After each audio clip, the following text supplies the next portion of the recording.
I do not believe that women must make the same choices as men in order to be equal. And I respect those women who choose to live their lives in traditional roles. But it should be their choice.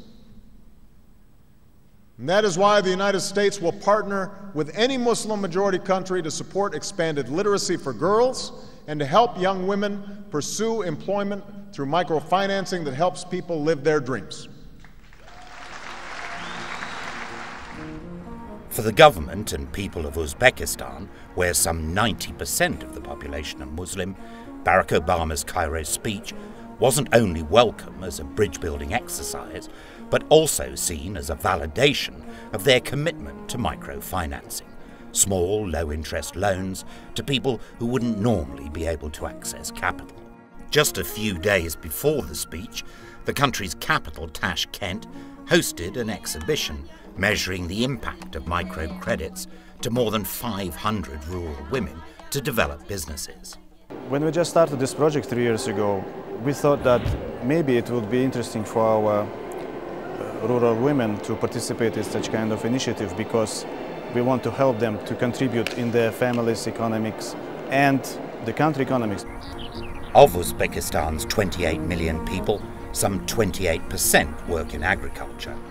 Just one of the reasons why the microcredit scheme, along with other projects organised by the country's Social Initiative Support Fund, SISF, is being aimed at rural areas. And as Gulnara Karimova, chairperson of the organisation, pointed out at the celebration lunch and award ceremony accompanying the Tashkent exhibition, microcredit is being used for more than just farming, and is also being targeted specifically at women. Naturally, in Uzbekistan, for example, I can speak on my experience, it's families, a lot of kids, a lot of responsibilities, and usually women are very, what you call practical. A classic example of this potent combination of skills is Zara Fakon Bakhodorova, who, with the input of a microcredit loan of just under $250, has, with the help of friends and family, built up a rattan furniture business with a turnover of $1,500 a month, a not insubstantial sum in a country where the average daily wage is calculated at around $5 a day. I'd like to expand production volumes that will require more investment and create more jobs. Sell more products and sell in many more countries. According to many, microfinance is about much more than just money. The money provides a vehicle for them, for people to realize their potential. And then they also realize they don't need a lot of money to do that. So it's effective as a stimulus, a way of getting people to understand their potential. And to me, that's the effective mechanism. And it's also led to many more countries via NGOs like USAID and the Washington-based National Democratic Institute expressing a desire to get involved with the Uzbek project.